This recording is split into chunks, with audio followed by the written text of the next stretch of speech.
So we got some questions from some junior high kids who are building model rockets. And I'm heading over to the studio. Jake and I are going to shoot a video response to try to answer those questions. Should be fun, so we'll see you over there. It's Ruth Smith, Okay. and her two students are Jacob, which is a good name if you have to have a name, You're kind of biased toward that name, though, I think. and Isaac. No Richie in that class? No Richie. Sorry, Charlie. No Richie. Hi, it's Richie and Jake in the Sonic Dad Studios for kind of a special episode. Yeah, we've never done anything like this because we've never actually got anything like this before, but we recently got a question from an 8th grade teacher in Saskatchewan, Canada. Her name is Ruth Smith. So Ruth, thank you for writing in. She wrote on behalf of two students, Jacob and Isaac, which Jacob, by the way, good name. I'm partial to that one. But Isaac's good too. they're both great names, actually. Isaac is one of my all-time favorites. I have a good friend named Isaac. Mrs. Smith wrote in with a series of questions from these 8th grade middle school students that we thought were really cool, and they just deserved to be answered in video rather than with fingers on a keyboard. So here we are today to give you guys some insight to these awesome questions. And Richie, remind me what the first question was. Well, the first question was, what store do you recommend buying rocket motors from? So without being too much of a smart aleck, I really gonna want to say the Rocket Store motor. the rocket store. Well, The Rocket Motor Store. I'm going to say you buy rocket motors from the store with the lowest price. Is that smart alecky? It's a little bit, but it works. So in the States, we have several places you can buy rocket motors. Some Walmarts even sell them, and they have great prices. Your local hobby store will have them. If you have a Hobby Lobby in your town, they will have them. So look around, check the best price. So what exactly are they looking for this particular rocket? What motor do you have? Well, this one is one of my custom designs, so they won't find anything like that. Okay. Yeah, it's not a Sonic Dad project yet. But to fly the randomizer, they would need... The randomizer, they need a D12 or an E size engine. Okay. Or if you go to Grant Thompson's channel, The King of Random, he shows you how to build a homemade rocket using a piece of PVC like this. The randomizer is designed to run on this engine or a D size or an E size. So we're deviating a little bit, but show the folks how those attach, because that's kind of cool. Well, this rocket is designed to thread the PVC motor in the back like that, or if you're going to run, this is an Estes brand, it also kind of threads in the back. The PVC coupling with the threads kind of bite into the cardboard. So you're actually just screwing the cardboard casing into the rocket That's threads. Right. Okay. Okay, so that's the answer to question one. So I know prices vary depending on location, time of year, all that, but roughly what would you expect to pay for one of these? And can you buy them in a packet, buy them themselves? These will come, I think, in a 3-pack, and I think E's are 2 in a package because they're a little more expensive. I believe they're around 10 or 15 bucks a package. So $3 to $5 per flight, roughly. Yeah, something like that. Now, this is a fairly good sized rocket. At the school, you may be building and flying smaller ones. It would be maybe a B or a C engine, and they're less expensive. So. Okay, great. Okay. So what was our second question? Second question is, did we have any suggestions for getting a rocket to fly straight up? Ask it nicely. So there's a bit of background into answering that question, and so that will take a bit of explanation. But let me bring up my, without causing an accident. Yeah, well, because it's kind of got a low long seat guide in rod here. there.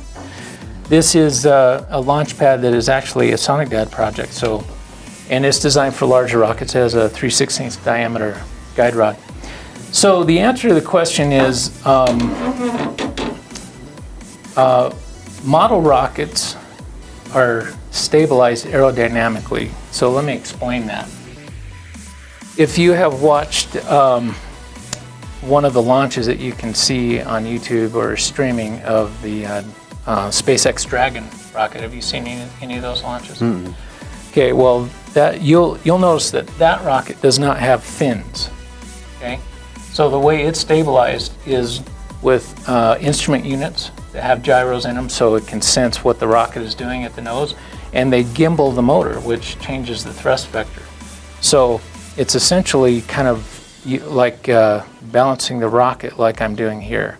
So the gyros are looking for information about what is the nose doing, and to compensate for the rocket tipping over, they gimbal the engine. And to those of us that don't know what gimbal means, Move it around. yes, they move the motor. And that's why SpaceX is able to land their booster back on the pad, which is really cool because it's not stabilized aerodynamically. Now, for a model rocket, that's too expensive and too heavy and too complex. We don't gimbal the motor, and we don't have gyros up in an instrument unit at the top. The way a model rocket is stabilized is with aerodynamics.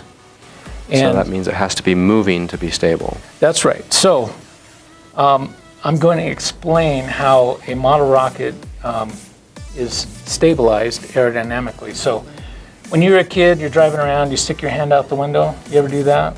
I actually did that on the drive here. Oh, okay. I'm not So lying.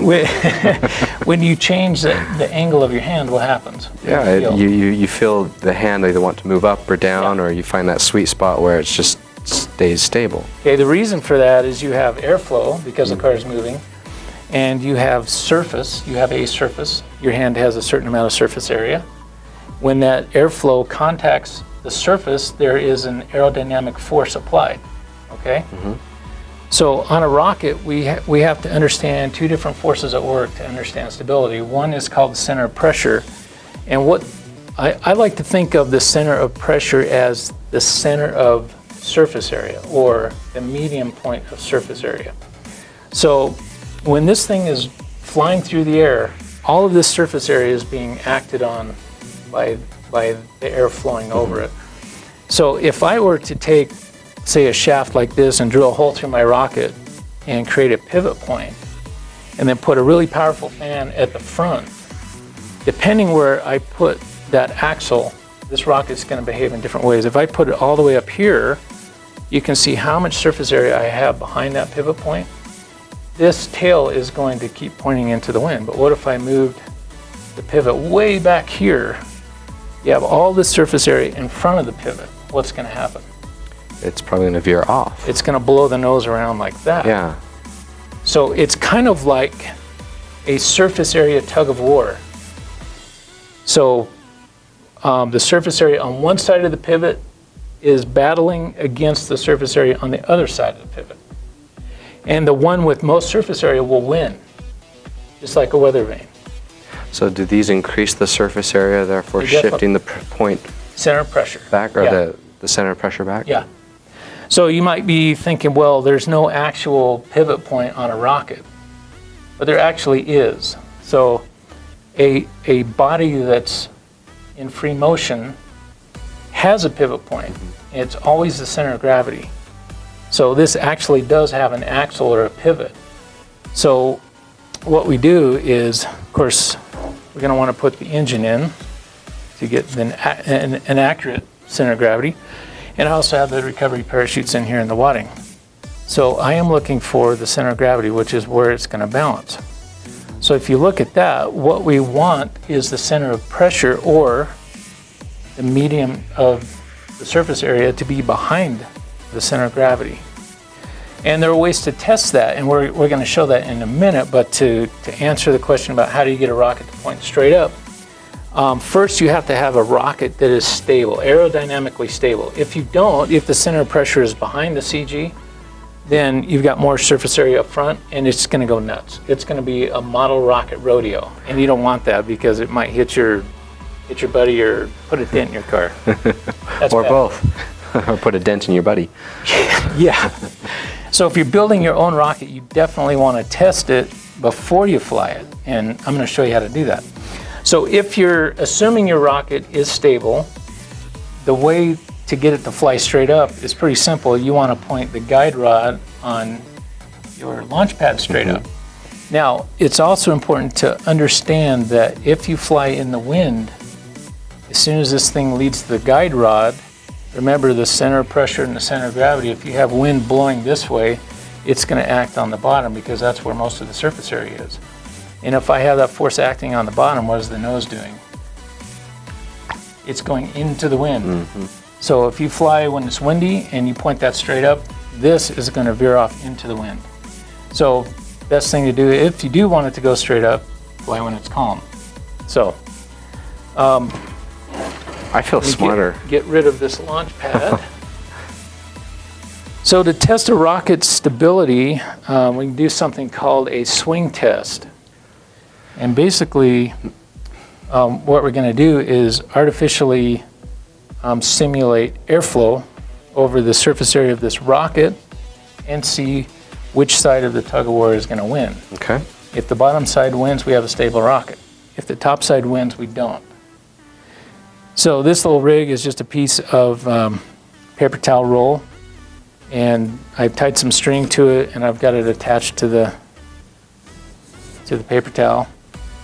Now, just a little note, if you're designing your rocket to run on different size engines, you want to do this test with the heaviest engine, because that's the worst case. Your CG is moving back.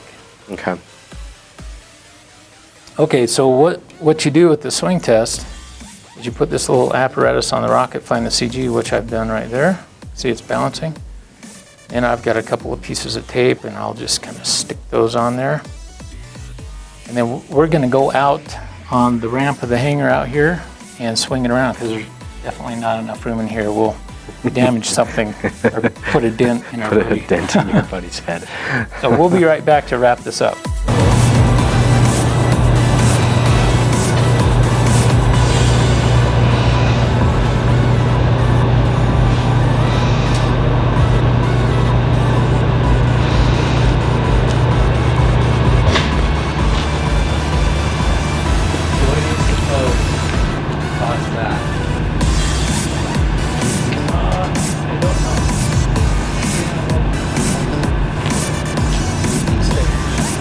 Okay, so here's the real world experiment. This is still on the CG.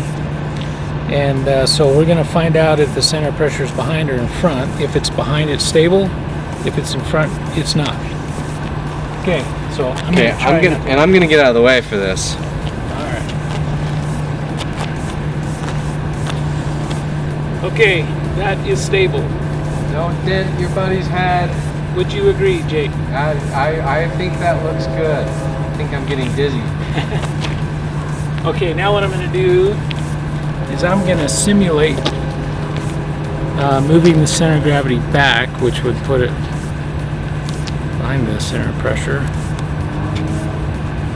And we'll see what it looks like when it's not stable. So I'll just scoot this back to cheat it. Okay, let's try that.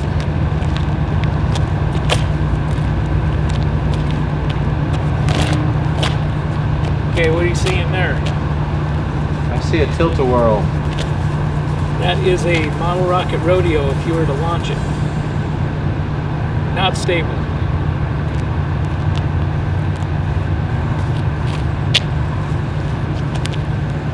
And that's how we do it. Yep. Okay, so that was the swing test. All right, and a swing test it was. And I did not put a dent in my buddy. So the third question was about the length of the rocket. And I don't remember the verbiage of the question exactly, but it was, does the length affect how the rocket flies? Yeah, the flight path of the rocket. Does the length affect the flight path? Okay, so length is very important when you're considering the design of an aerodynamically stabilized rocket, because remember, we have a tug-of-war of surface area. So engines are heavy, and heavy engines tend to move the center of gravity back, which means you have to have more and more and more surface area to win the tug-of-war. Okay? So we have a little bit of mass up here too, because we've got our parachutes and we've got our recovery wadding. So, and we also have the mass of this tube. So what that means is the shorter you make your rocket, the harder it is to get it to fly stable, and the larger the stabilizers you'll have to shift that center of pressure back.